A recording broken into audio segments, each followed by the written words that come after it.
here at neardeath.com is a story by Kevin Williams.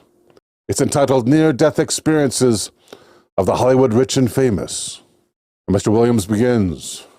Tracy Morgan, an American actor and comedian, best known for his 8 seasons as a cast member on Saturday Night Live and for his role as Tracy Jordan in the comedy series 30 Rock, was nominated for an Emmy Award in 2009 for his work on 30 Rock, and he has appeared in numerous films as an actor and voice actor.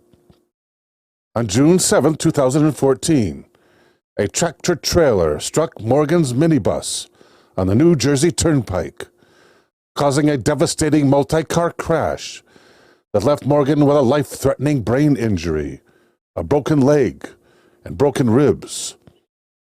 The crash took the life of his longtime close friend, comedian James McNair. Morgan spent more than a week in a medically induced coma, during which his life hung in the balance. When he awoke, he was blind for 6 days and faced a prolonged and grueling recovery. Morgan said he contemplated self-harm while recovering from the near-fatal crash and suffering from the loss of his friend. According to Morgan, I thought I was going to die for a long time. I was in a very dark place. I was sitting right there. I couldn't walk.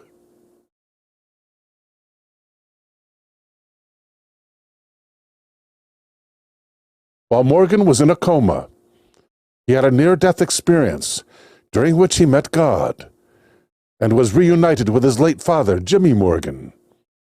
He described going to heaven while he was fighting to stay alive. He said when you're in a coma for 8 to 10 days, you're basically knocking on the door. Morgan described having a very clear vision during the time he was in coma. He said, I don't know if I was in the coma or in and out of the coma, but I remember. Alien Guru, thank you for the super chat. Alien Guru says human reincarnation is real. King Tut told me. Thank you, Mr. Guru.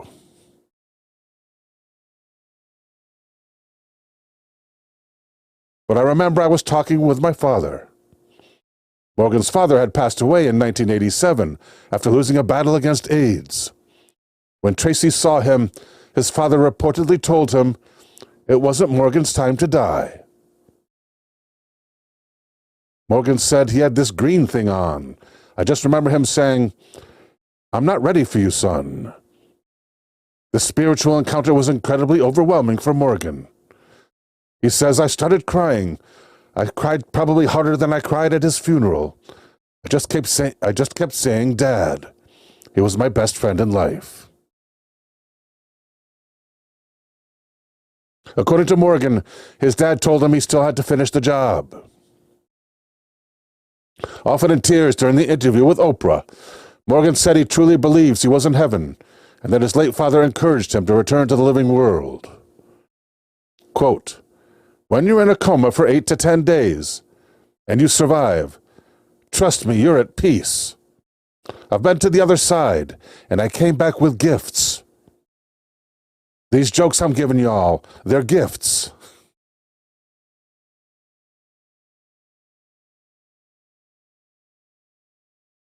Morgan's NDE also included a conversation with God.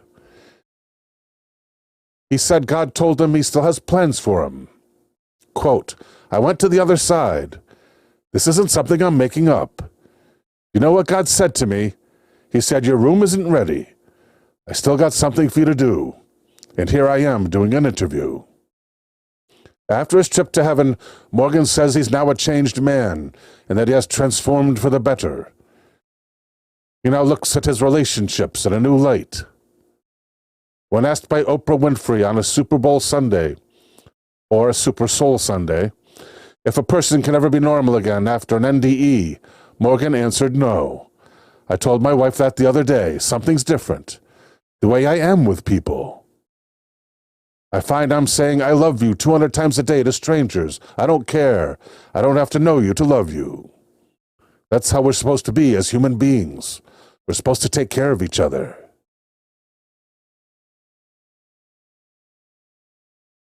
He believes in taking care of people and becoming a better human being. The comedian now lives an ordinary life. He's grateful for his wife and all those who love him. Morgan says he will be back in the comedy business, but he'll never be completely the same. Quote, "Well, you're never going to be normal after you go through something like that. You don't die for a few weeks and then come back normal. Trust me. Something's going to be missing. Something's going to be gained. You just got to live your life after that. But after surviving something like that, I'm probably never going to feel normal," Morgan explained. Today he is upbeat about his recovery, saying he thinks the near-death crash has in fact made him funnier. Number 2, Jane Seymour.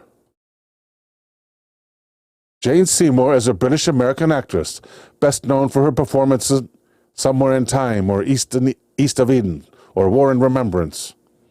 And of course, the American TV series, Dr. Quinn, Medicine Woman. She earned an Emmy Award and 2 Golden Globes, and when she was 36 years of age, she had a severe case of the flu and was given an injection of penicillin. She suffered an allergic reaction, which led to her near-death experience.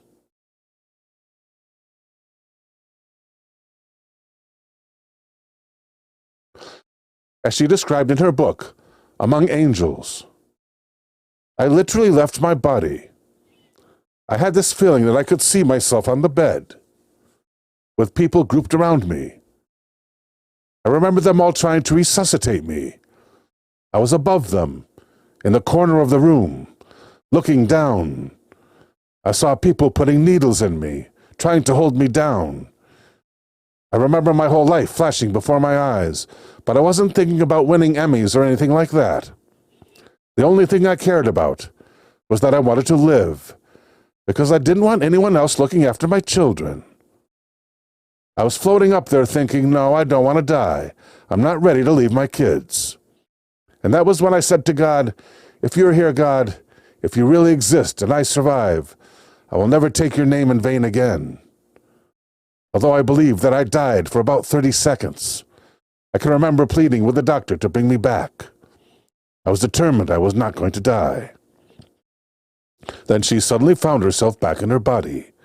Seymour says, "I realize you take nothing with you other than the difference you may be made in the world, and or the love that you shared with people with which you interact."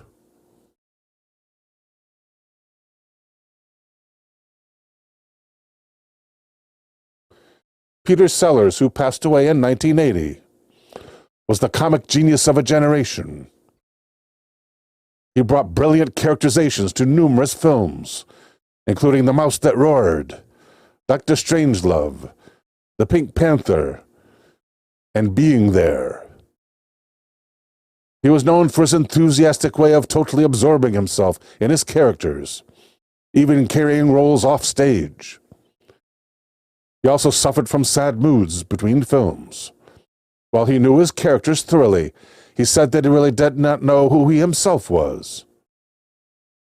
And then Peter Sellers, the brilliant, confused actor, had a near-death experience. Seated in a Hollywood mock-up of a limousine's back seat while shooting his last great film, Being There, he told Shirley MacLaine about his NDE, astonished that she did not consider him bonkers.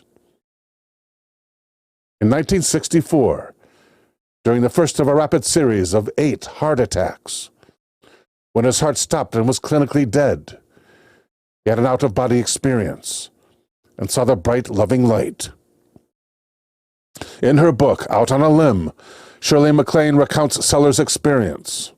Quote, "I felt myself leave my body, just floating out of my physical form, and I saw them cart my body away to the hospital. I went with it. I wasn't frightened or anything like that because I was fine, and it was my body that was in trouble." The doctor saw that Sellers was dead and massaged his heart vigorously. Meanwhile, quote, "I looked around myself and I saw an incredibly beautiful, bright and loving white light somewhere above me. I wanted to go to that white light more than anything. I've never wanted anything more. I knew there was love on the other side of the light, which was attracting me so much. It was kind and loving, and I remember thinking, that's God. Peter's soul tried to elevate itself toward the light, but he fell short. Then I saw a hand reach through the light, he says. I tried to touch it, to grab onto it, to clasp it, so it could sweep me up and pull me through it. But just then Sellers' heart began to beat again, and at that instant the hand's voice said, "It is not time. Go back and finish. It is not time."